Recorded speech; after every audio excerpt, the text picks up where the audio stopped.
Esta é a história de como a Argentina poderia ter vencido a Guerra das Malvinas em 1982.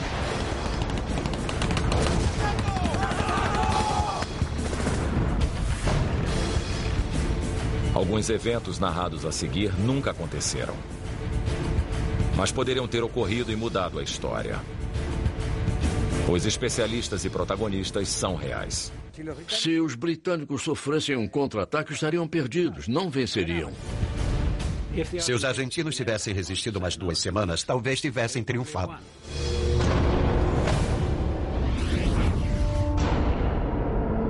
Malvinas, uma história alternativa.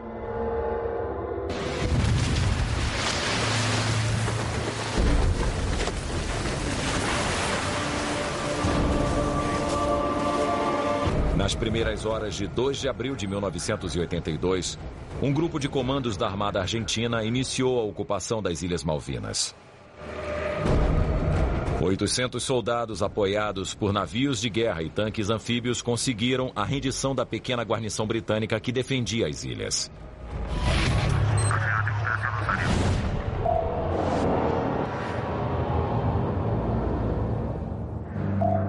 O plano inicial dos militares argentinos era realizar o desembarque nas Ilhas Malvinas no fim de 1982. Se os argentinos tivessem seguido seu plano original, o resultado da guerra poderia ter sido outro. Em janeiro de 1982, o chefe da infantaria da Marinha Argentina, o almirante Carlos Busser, recebeu instruções do comandante da Marinha, o almirante Jorge Anaya. Recebemos uma ordem para traçar um plano preventivo de uma operação que visava a retomada definitiva das Ilhas Malvinas, que pudesse ser realizada ao longo do ano de 82.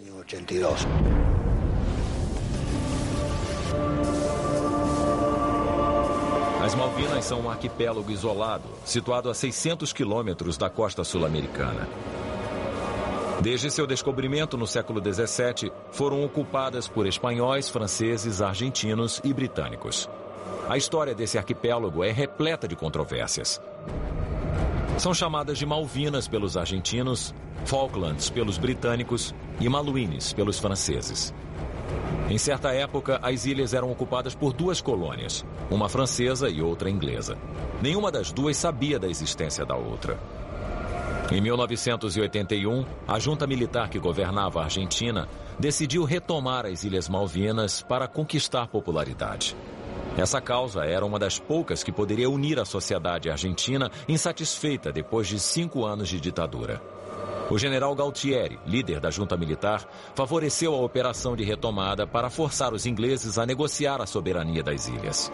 O general Galtieri me disse que estava sendo considerada a retomada mediante uma operação militar, que seria realizada provavelmente na segunda quinzena de maio. A Argentina retomou as Malvinas para negociar, para reforçar a Grã-Bretanha a uma negociação. Eles se equivocaram achando que a Grã-Bretanha não reagiria. A junta militar decidiu que o mês de dezembro era o momento ideal para a ocupação das Malvinas. Sendo o início do verão austral, contariam com mais tempo para a compra de armamentos e para colocar em prática seu plano de desembarque. Quando pedimos uma informação precisa sobre uma data mais próxima, nos disseram que não seria antes do dia 15 de maio e que preferencialmente seria no final do ano. O momento escolhido para o desembarque nas Malvinas foi decisivo. Aquela seria uma das decisões que mais determinariam o destino da guerra. Se tivessem esperado um pouco, é provável que não tivéssemos sido capazes de responder do modo como fizemos. Talvez 3 meses depois tivesse sido diferente. No final de 1981, o governo de Margaret Thatcher anunciou a venda de seus 2 porta-aviões e a retirada de seus grandes navios de desembarque. Este plano de cortes na Marinha do Reino Unido reduziu sua capacidade de efetuar grandes operações anfíbias.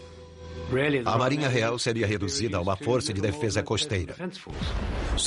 Se os planos da retirada dos navios anfíbios principais e dos 2 porta-aviões tivessem sido completados, não teríamos como fazer frente à Força Aérea Argentina nem levar adiante profissionalmente um desembarque das nossas tropas.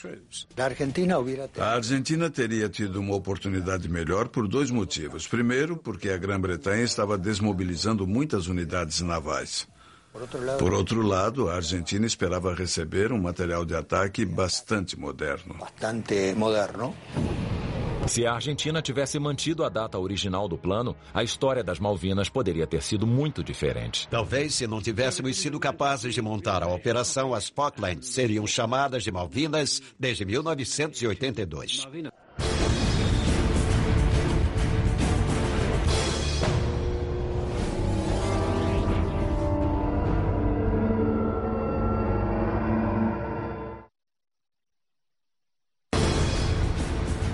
Esta é a história de como a Argentina esteve muito perto de vencer a Guerra das Malvinas em 1982. O primeiro fator-chave foi o tempo. O plano original da Argentina era lançar a operação no final daquele mesmo ano. A Marinha Argentina havia recebido em maio de 1982 4 vezes mais mísseis Exocet do que usou durante a guerra. O avião Super Standard e o míssil Exocet formavam um conjunto de ataque fabricado ou concebido com o objetivo de afetar ou danificar e atacar os navios dos inimigos. E eu os recebi um pouco antes de 2 de abril. Recebi alguns aviões, creio que uns 8 ou 10, alguma coisa assim, eu não tenho certeza. Mas tinha recebido apenas 5 mísseis Exocet. Se tivessem esperado 6 ou 9 meses mais para lançar a operação, acredito que não estaríamos em condições de reagir adequadamente.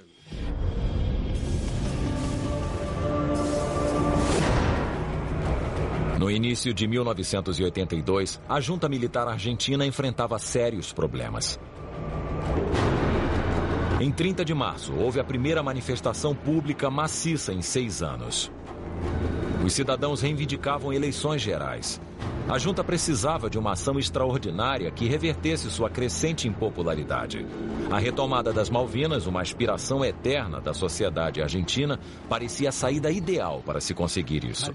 Não se pode se esquecer das Malvinas nunca, porque é algo inquestionavelmente argentino. Mas elas também são um sentimento e vão continuar sendo. A Armada Argentina decidiu conseguir apoio para o regime com uma operação nas Ilhas Geórgias do Sul, um arquipélago isolado, próximo das Ilhas Malvinas. Um grupo de operários transportados pela Marinha Argentina hasteou uma bandeira nacional nas ruínas de uma estação baleeira abandonada. No dia 20 de março, começou a se configurar a crise nas Ilhas Geórgias. Aquele famoso episódio com os empregados de Davidoff, porque içaram uma bandeira onde não era permitido e... Esse acontecimento alertou a Grã-Bretanha. Nas horas seguintes, os britânicos divulgaram a notícia de que um de seus submarinos nucleares havia zarpado da base britânica de Gibraltar com destino às Malvinas. O que é maravilhoso nos submarinos é que não são vistos. Os adversários podem apenas especular sobre a sua posição verdadeira. A junta militar argentina pressupôs que o submarino seguia em direção às Malvinas. Era o momento de decidir se aceleravam o desembarque antes que a ameaça se concretizasse. No dia 24, nos fizeram uma pergunta: qual poderia ser o momento mais próximo para realizar a operação?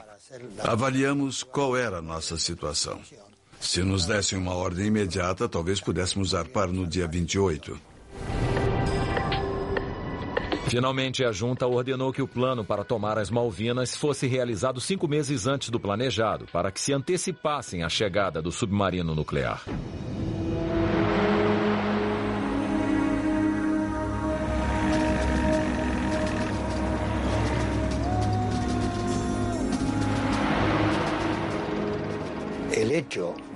O fato de que a Grã-Bretanha provocou e forçou a interdição motivada pela presença dos argentinos nas Ilhas Geórgias fez com que a Argentina avançasse com a operação de retomada, uma vez que era iminente a configuração da Fortaleza Malvina por parte da Grã-Bretanha. Essa foi a verdadeira razão da precocidade da decisão argentina.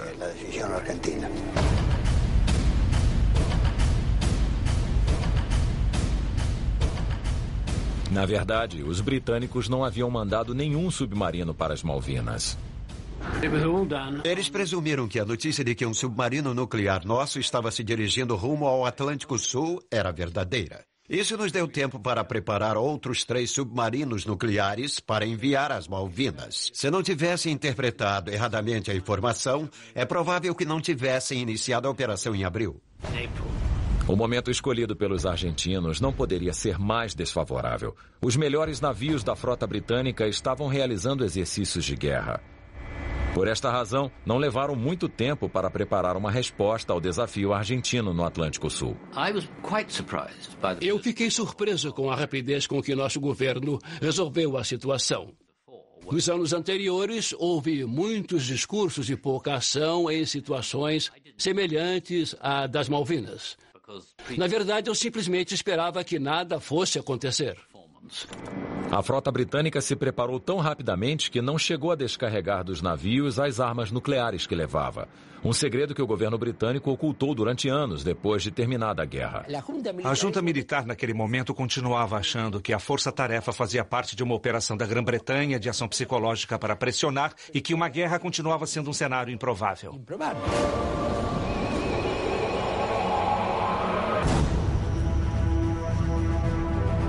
Embora a junta considerasse improvável um confronto militar com a Grã-Bretanha, ela começou a reunir tropas e equipamentos nas ilhas para intimidar seu adversário.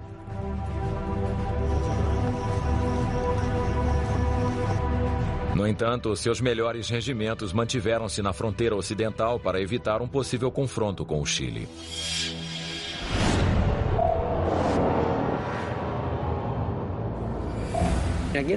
Naquele momento, a junta militar temia deixar a fronteira com o Chile desguarnecida. Isso deve ser situado num contexto histórico.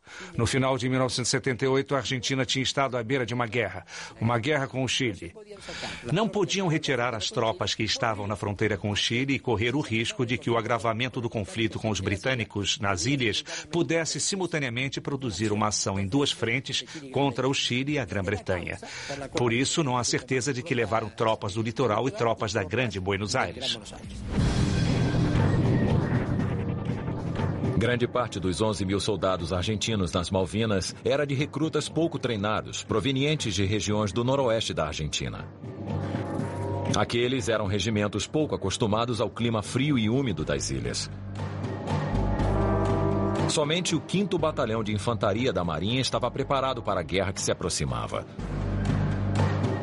Quando eu tomei conhecimento, por uma informação pouco tempo antes do que aconteceu em abril, convoquei o batalhão em 1 mês. Ou seja, montei uma campanha e os fiz trabalhar exclusivamente à noite. O dia era para observar, a noite para trabalhar. Eu sempre insisto em dizer que a única unidade que estava realmente equipada, adaptada e ambientada para enfrentar aquelas condições do nosso lado era o meu batalhão.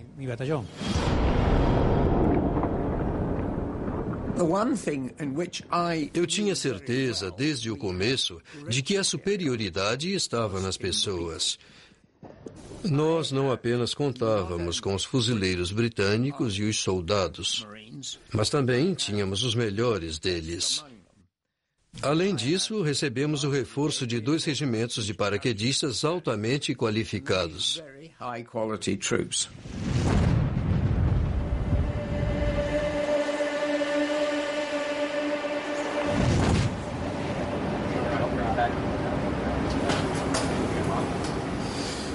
Cão número 4. Cão A9026 em condição de decolagem. Ocupe posição e decole.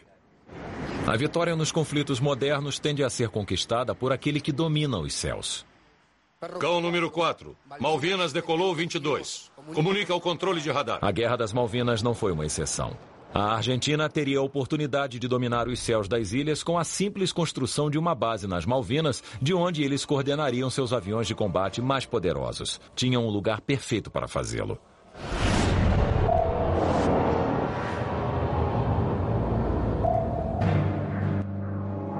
A pista do aeroporto Puerto Argentino era ideal para aviões de passageiros e carga, mas curta demais para os jatos de combate.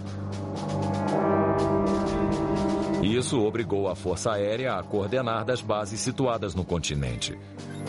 O que foi uma enorme desvantagem frente aos Harrier britânicos que eram lançados dos porta-aviões estacionados em frente às ilhas. Os ingleses, à distância em que estavam das ilhas, a mais ou menos 160 quilômetros, tinham 30 minutos para sobrevoar as ilhas. Nós tínhamos 3 minutos. Então, logo nós chegávamos, já tínhamos de voltar. Os mais beneficiados com esse tempo de operação eram os A4, que recebem abastecimento em voo. Ou melhor, uma situação de emergência naquela época, como reabastecimento em voo, para nós passou a ser uma rotina. Se a base de Puerto Argentino tivesse sido ampliada, as batalhas teriam sido muito diferentes.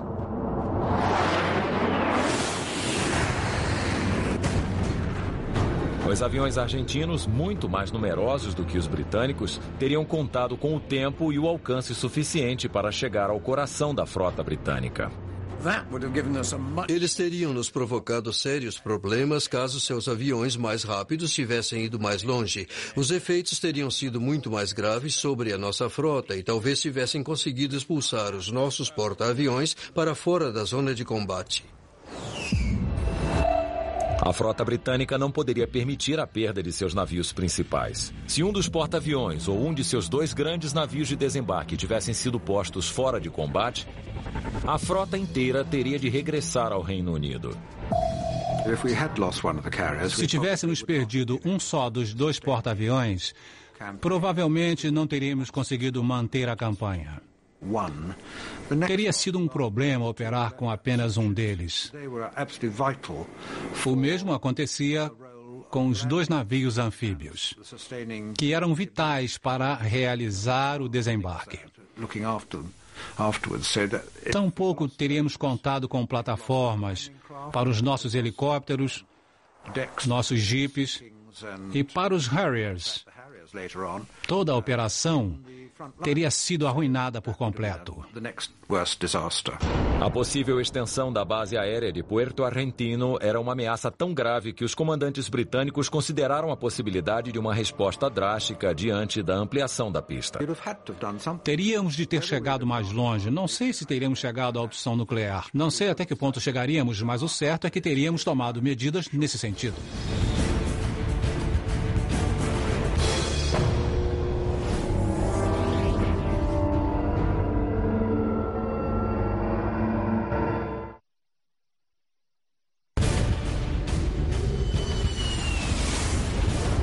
Esta é a história de como a Argentina poderia ter vencido a Guerra das Malvinas em 1982.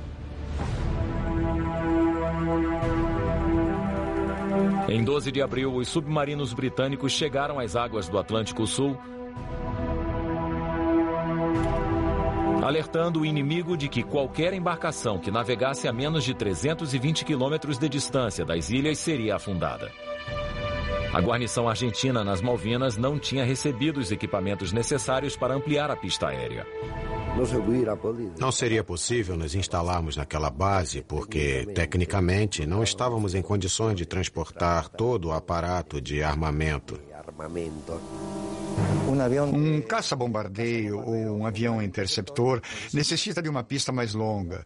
Além disso, precisa de outras coisas. Precisa de pistas de taxiamento, precisa de refúgio, de um lugar para guardar o armamento, de paióis e também de caminhões com combustível e muitas outras coisas que o Puerto Argentino não possuía. O fato de aumentar a pista não solucionava o problema. Tinham que fazer uma operação muito maior para completar uma base com toda a infraestrutura exigida hoje para um avião de combate moderno. Perdida a oportunidade de ampliar a base aérea de Malvinas, os argentinos ainda tinham opções para deter o avanço da frota britânica.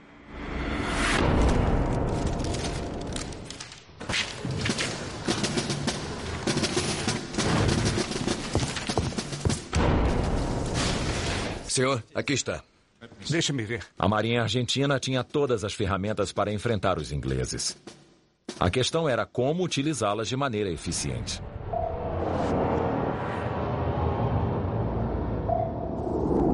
Não restavam dúvidas de que eles iam se comportar profissionalmente e poderiam nos causar graves danos. A Argentina contava com o antigo cruzador General Belgrano, que havia sobrevivido ao ataque japonês a Pearl Harbor em dezembro de 1941. Apesar dos seus anos, a artilharia pesada do navio era um desafio formidável para os britânicos. Eu conversei com o general Joffre, que era o comandante do grupamento de exército Puerto Argentino. E ele me disse que o cruzador General Belgrano ia chegar às ilhas e ficaria fundeado na enseada do Porto Argentino. Com seus canhões de 152 milímetros, o Belgrano podia alcançar alvos a 20 quilômetros de distância, muito mais além do que qualquer canhão britânico. Se os canhões de 5 polegadas do cruzador fossem disparados de Stanley, teriam aumentado os problemas que nós teríamos de enfrentar. Teria sido um grande prejuízo para os nossos bombardeios Vulcan e as nossas forças especiais. Em 1º de maio, a Armada Argentina tentou uma manobra sobre a frota britânica com o porta-aviões 25 de maio de um lado e o cruzador Belgrano do outro.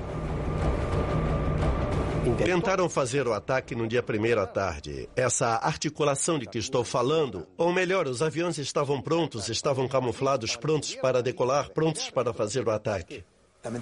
Lamentavelmente ocorreu um fato que não é que seja típico, mas também não é algo frequente.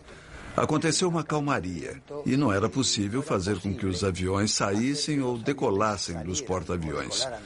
E os aviões argentinos estavam carregados com bombas suficientes para que a probabilidade de um confronto com um navio britânico importante fosse razoavelmente promissora. Isso obrigou que eles começassem a tirar um pouco mais de combustível ou algum armamento dos aviões que iam ser lançados. E, sendo assim, o porta-aviões tinha de aproximar-se mais do alvo para que tivessem combustível suficiente para a ida e volta.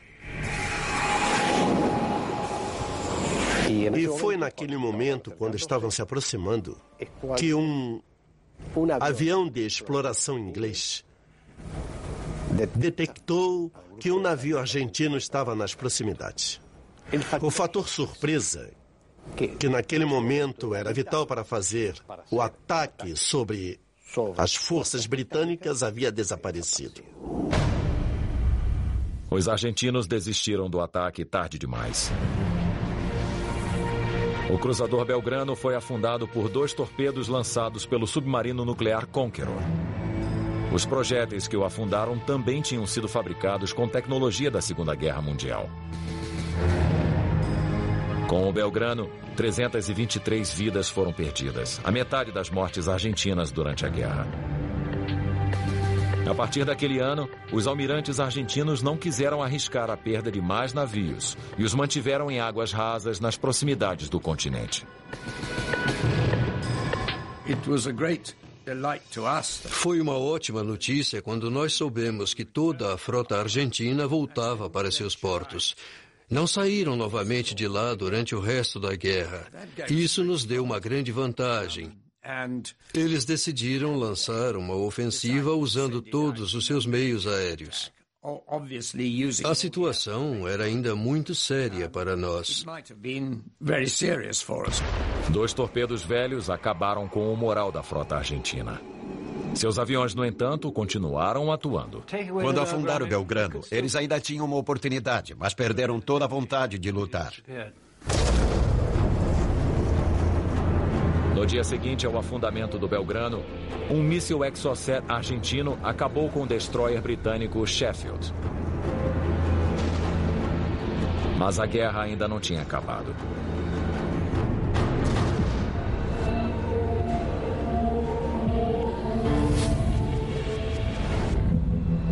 Na noite de 20 de maio de 1982, as forças britânicas começaram o desembarque nas Malvinas. Era o começo da campanha para retomar as ilhas. Os argentinos poderiam ter impedido o ataque britânico sem disparar sequer uma bala.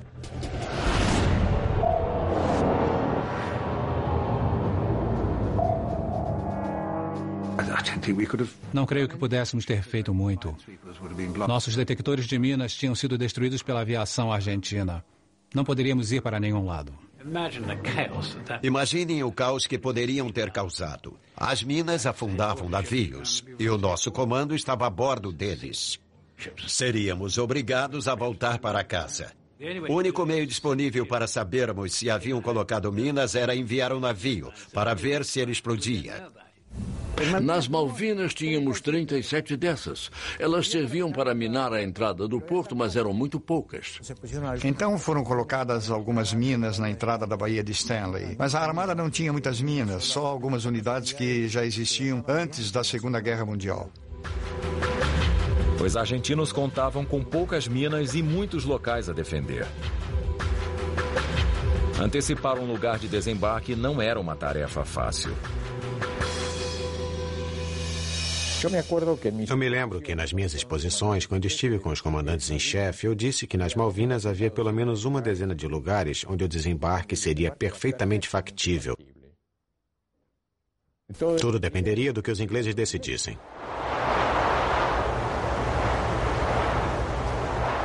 Quando um atacante de um arquipélago ou de uma ilha tem superioridade naval e aérea, ele pode escolher o lugar de desembarque que quiser, de forma que, para o defensor, o problema se torna muito grave, porque ele não pode organizar uma defesa em todos os lugares possíveis.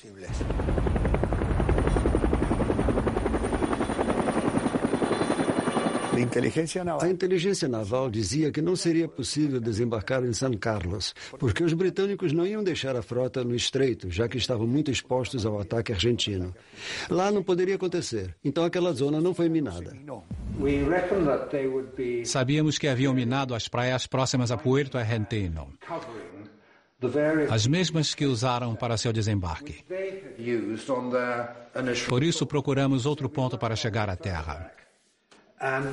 Começamos a trabalhar e finalmente chegamos à conclusão de que, por suas águas profundas, o melhor lugar era San Carlos. Até o último momento, os britânicos não sabiam se os argentinos tinham minado as águas do Estreito de San Carlos. Eu estava da fragata Alacrity e ordenei que percorresse o estreito que separa as ilhas de norte a sul. Ele me disse, certo, vou entrar e sair do estreito pelo lado norte várias vezes. Não expliquei que ele devia verificar a presença de minas. Fiquei muito envergonhado por não ter lhe contado a verdade. Ele entendeu exatamente o que eu pedi e ele cumpriu corretamente a ordem.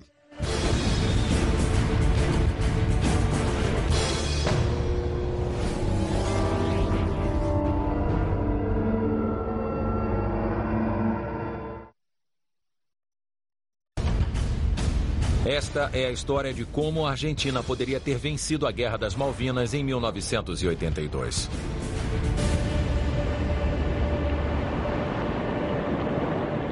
Uma vez nas águas de San Carlos, os britânicos esperaram uma ofensiva argentina. O desembarque é o momento mais vulnerável para qualquer força anfíbia.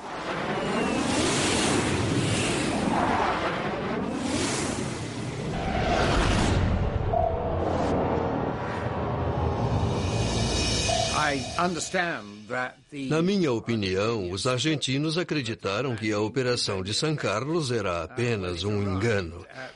Era exatamente o que queríamos que pensassem. Assim, conseguimos preparar nossas defesas para poder enfrentá-los, caso nos atacassem. O contra-ataque nunca aconteceu, a não ser pelos ataques aéreos. Não há dúvidas de que, para realizar uma ofensiva terrestre, é necessário contar com domínio aéreo. Não falo de um domínio total, mas do suficiente para avançar por terra sem perdas excessivas. Com menos aviões de combate e com os porta-aviões perto do campo de batalha, os britânicos se encontravam em posição muito vulnerável. Os pilotos da Força Aérea Argentina ainda não tinham mostrado toda a sua capacidade de ataque. Estava seriamente preocupado com a Força Aérea Argentina e suas bases no continente, a apenas 600 quilômetros. Poderiam causar muitos danos à nossa força anfíbia, em particular quando os navios se aproximassem da terra e durante a descarga de equipamentos.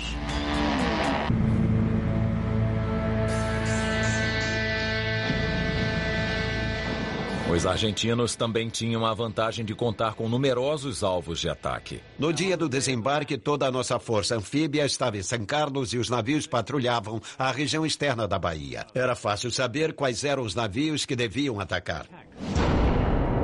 No entanto, faltava experiência nesse tipo de combate a muitos pilotos argentinos. Era uma experiência nova para eles. Voavam 600 quilômetros acima do mar e depois se lançavam das nuvens. Nunca tinham feito isso. Era uma manobra muito arriscada.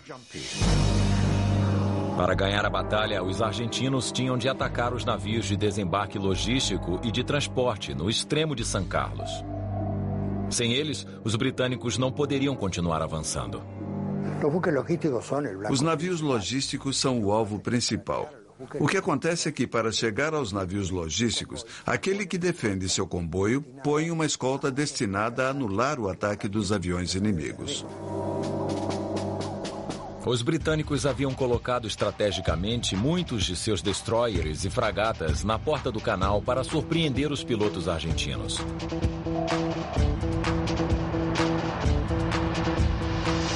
Durante 5 dias, os pilotos argentinos desafiaram ferozmente a defesa aérea e os aviões Harrier britânicos.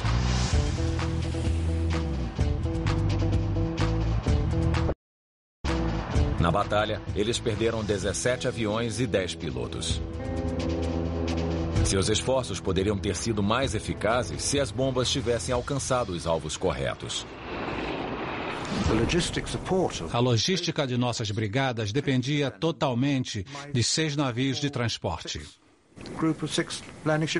Se tivéssemos nos perdido, teríamos enfrentado dificuldades sérias, muito sérias. Os pilotos argentinos enfrentavam um sério desafio. Tinham que voar a uma altura muito baixa sobre o oceano durante 1 hora, pelo menos, usando apenas uma bússola e um cronômetro como guia. A seguir, chegando a São Carlos, tinham poucos instantes para decidir que alvo atacar.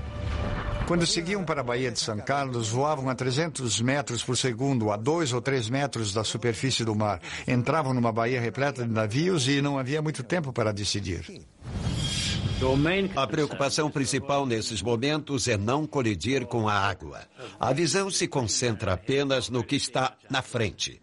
Nada que acontece nas suas costas é importante. Eles atiravam na primeira coisa que encontravam e isso me parece correto. Não tinham outra opção. De qualquer forma, se as bombas que lançaram nos navios de escolta tivessem explodido, provavelmente a força-tarefa britânica teria acabado sem navios escoltas. Mas havia um desafio ainda maior. As bombas que os aviões lançavam não tinham sido projetadas para atingir alvos em altitudes tão baixas. Tivemos que lutar com elas, com os elementos que tínhamos à mão. Mas se as nossas bombas lançadas pelos aviões a tão pouca distância fossem equipadas com uma estopilha que explodisse sem tocar o navio inimigo, correríamos o risco de que elas explodissem e derrubassem um avião. Era necessário, então, colocar um pequeno retardador que fazia com que a bomba atravessasse o navio de um lado ao outro e, se explodisse, explodia fora dele. Dessa forma, nós tivemos muitas bombas que não explodiram. Pelo menos em 14 ocasiões, as bombas argentinas que atingiram os navios britânicos não chegaram a explodir.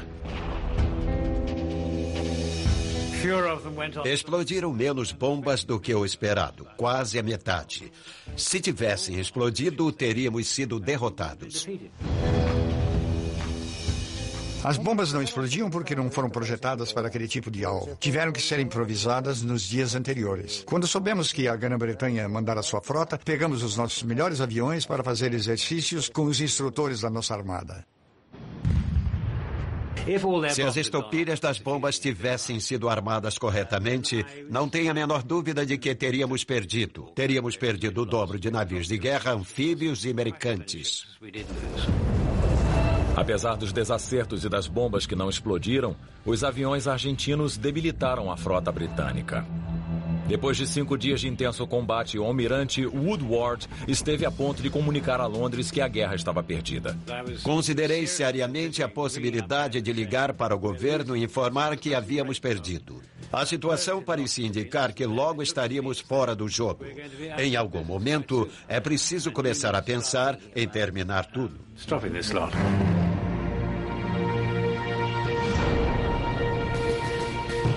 Desde o momento em que os britânicos mobilizaram sua frota em 3 de abril, começaram uma corrida contra o tempo. O simples deslocamento até as Malvinas havia lhes tomado 19 dias.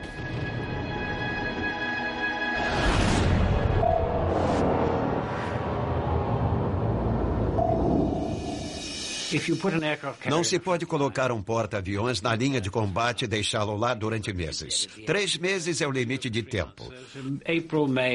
Ao fim de junho, todos os nossos navios apresentaram problemas. Por isso, consideramos que a batalha não deveria estender-se muito além de meados daquele mês. Os britânicos tiveram que lidar com uma grande perda quando um míssil argentino afundou o cargueiro Atlantic Conveyor. O navio levava parte dos helicópteros pesados e equipamentos necessários para a campanha terrestre. Sem dúvida, o afundamento do Atlantic Conveyor teve um efeito mais grave do que qualquer outra perda, com exceção, talvez, de um porta-aviões. Lá, nós perdemos a maioria dos nossos helicópteros pesados.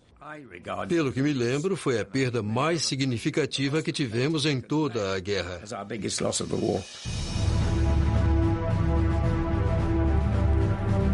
O naufrágio do Atlantic Conveyor causou problemas sérios aos britânicos na hora de movimentar seus homens e artilharia através das ilhas. A frota britânica se encontrava no limite de sua resistência em alto mar. Os argentinos ainda poderiam ganhar a guerra se conseguissem atrasar o avanço britânico. Os argentinos deveriam ter enviado suas tropas na frente para começar a patrulhar e montar ataques sobre o nosso perímetro. Assim, nos obrigariam a avançar mais lentamente. A junta continuava acreditando na possibilidade de uma solução política e eu transmitia a ideia às forças, dizendo: senhores, quando os ingleses nos atacarem, temos de resistir a qualquer preço, porque, no final de tudo, teríamos possibilidade de uma negociação séria para recuperar as ilhas. Uma vez em terra firme, os regimentos britânicos estavam em desvantagem. Encontravam-se a milhares de quilômetros de suas bases e com menos homens que seus adversários. Era imprescindível conquistar uma vitória rápida antes de esgotar sua munição e provisões.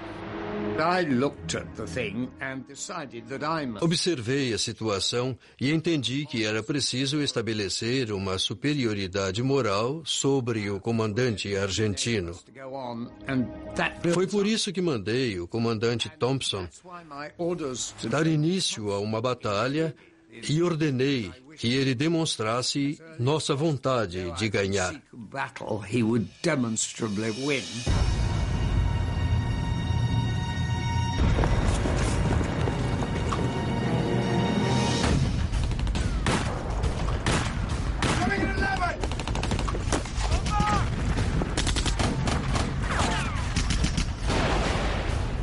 Os britânicos decidiram fazer seu primeiro ataque terrestre à pequena guarnição de Darwin, Pradera del Ganso, em vez de seguirem para Puerto Argentino, o alvo principal da guerra. Por tratar-se de um destacamento menor, Pradera del Ganso parecia o lugar perfeito para uma vitória fácil.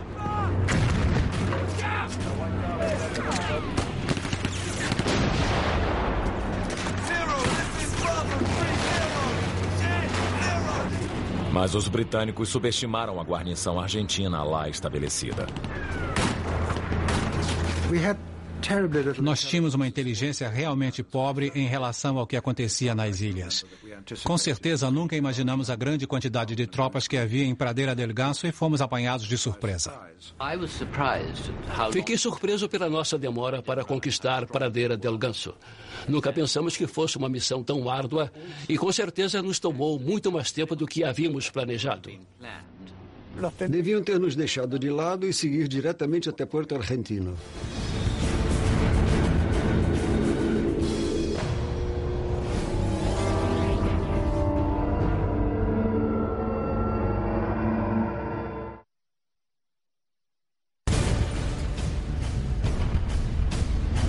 Esta é a história de como a Argentina poderia ter vencido a Guerra das Malvinas em 1982.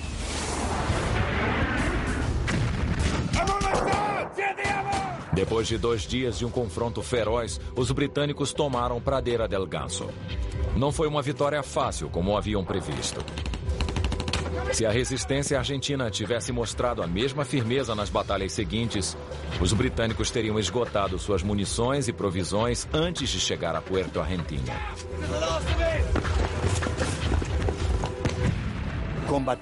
Aqueles homens combateram muito bem em Pradeira del Ganso. Os ingleses tiveram perdas importantes, mas não ia influir no resultado final da guerra. Embora os argentinos tivessem cedido Pradeira del Ganso, a guerra ainda não estava perdida. Para os britânicos, o tempo estava se esgotando. Um único contra-ataque poderia ser suficiente para acabar com os planos da Grã-Bretanha. Em 14 de junho, escrevi no meu diário as seguintes palavras: se os argentinos soprassem contra nós, nos derrubariam. Eu queria contra-atacar. Fizemos o plano e tudo mais. A unidade estava praticamente pronta para começar. Pretendíamos atacar à noite quando nos negaram a autorização para fazê-lo. O general me disse com toda clareza: eu não posso sustentar o seu esforço com logística. Os contra-ataques devem ser planejados minuciosamente e também treinados. Senão, não é possível executar contra-ataques. A guerra ainda durou 17 dias.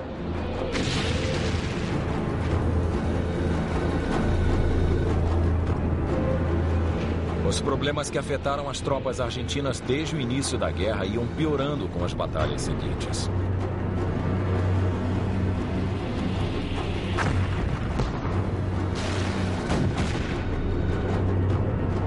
Os britânicos se aproximavam lentamente de Puerto Argentino.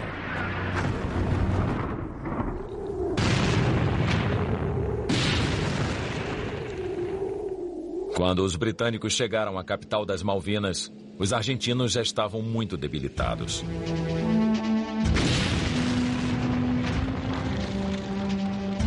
Em 14 de junho, o general Menéndez assinou o acordo de rendição.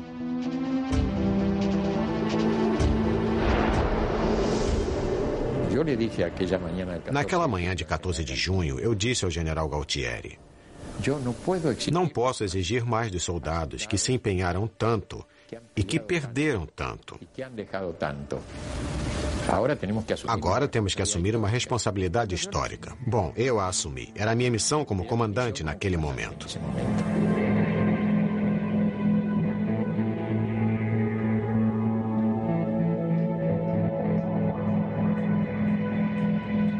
A guerra pelas Malvinas durou 74 dias. Esse rápido conflito teve consequências graves para ambos os lados.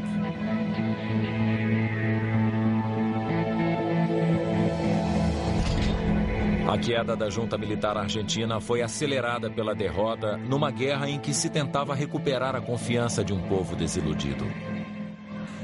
O ponto central para entender a Operação Malvinas foi que ela se baseou numa suposição equivocada. Essa suposição equivocada era de que a Grã-Bretanha não iria reagir militarmente. Enquanto isso, no Reino Unido, Margaret Thatcher aumentou sua popularidade graças ao patriotismo renovado, nascido do triunfo na guerra. Ela e seu partido saíram vencedores nas eleições gerais seguintes. Hoje, as Malvinas continuam nas mãos dos britânicos. Acho que eu devia ter desobedecido às ordens e contra-atacado. Estaríamos a um triz de ganhar a guerra se o tivéssemos feito ou tentado fazer juntos e dessemos um passo adiante no último momento.